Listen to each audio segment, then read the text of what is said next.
नमस्कार जय जगन्नाथ केमती अच्छा आशा करुँच प्रभु कृपार बहुत बहुत बहुत भलरे थे। आज थी बुधवार बुधवार तो टी आइंस हुए नॉर्मली बेले बेले हुए कि मो शाशु देह भल नाला तेणु सी तो खाइबे तो हजबैंड मना कले तो आइंस आज हेनी घरे जहाँ कि अच्छी से चल दियो तो भाविली कौन करी आगू भी श्रावण मास आसूची श्रावण मसरे मु तो खाइबी एमती एबे भी टू श्रावण ठू मार्गशीर मास पर्यंत ए माने पियाज रसुण उषुना किसी खाइबी आमिष तो खाएनी तेणु भाविली आज गोटे प्रकार तरकारी करवा जोटा कि मत भी खाइबी मत भल लगे घरे भी मो हजबैंड खाइबे तांको भी भल लगे शाशु भी भल लगे तो एमती भाविकी कौन कली घरे गोटे हजबैंड को भेंडी आने कही से भेंडी आनी तो भेंडी आलू आउ छोट माने कौन कहले आमर सोयाबीन सोया बड़ी आनी तेणुक मुझे गोटे मसलाटा प्रिपेयर कर देती पूरा घर तैयारी मसला माने किछि एथिरे मु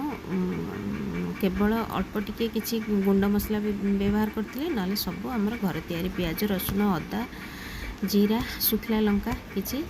धनिया पत्रर डेम्फ आ सहित गोटे टमाटो ताकू ग्राइंडिंग कर देथिली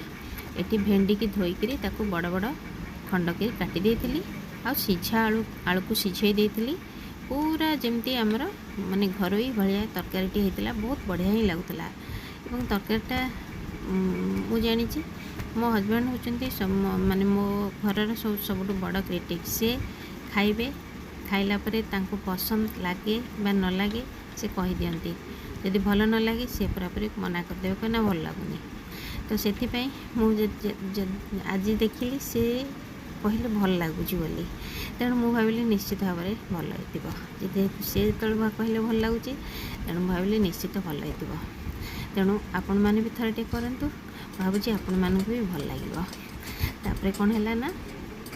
ये सोया बड़ी माने मिनी चंक्स छोट छोट सोया बड़ी आनी तो ताकू मु आगे टिके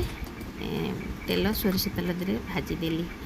अल्प समय पे भाजीदेली ये गरम पानी रखी गरम पानी रे टिके लुण दे देती से जो भाजी थी जो सोया बड़ी से माने पकईदेली माने टिके भिजिबा दरकार 5 मिनिट भिजे पकई देती टिके भिजिबापी तापर ये आलू को भी सिझा आलू को भी काटिकी रखी तापर से तेल थिला से तेल रे पूरा हाई फ्लेम रे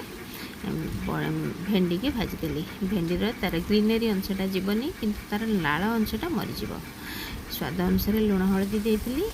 तापर भाजीदेली टिके यूनिक होती तरकारीटा निश्चित भाव में आपन को भल लगे आदि आपण को भल लगे ताले प्लीज़ मोर भिडियोटी को लाइक करदे शेयर करेंगे कमेंट करेंगे आपणकर नियर एंड डियर सहित कमेंट करेंगे आ थरुटे निजे घरे करी देखिए आदि किए नुआ अच्छा प्लीज़ मो चैनल को सब्सक्राइब करदे सब्सक्राइब कर बटन क्लिक कले नुआ नुआ वीडियो जो अपलोड हम तार नोटिफिकेशन आपण पाखे पहुँच पार भेंडीटा हाई फ्लेम रे भाजीदेली 5-7 मिनिट भितर भेंडी भजा होगला भेंडीर नाल अंश मरीगला ता सहित तार ग्रीनरीटा भी रहा तापर भेंडी को काढ़ी देकरी एबे से आउ टे तेल देकरी तेलटा तातीगला जीरा फुटेदेली जीरा फुटेला जो बाटी थी जो मसला को देकी जारीदेली पूरा घर तैयारी स्वाद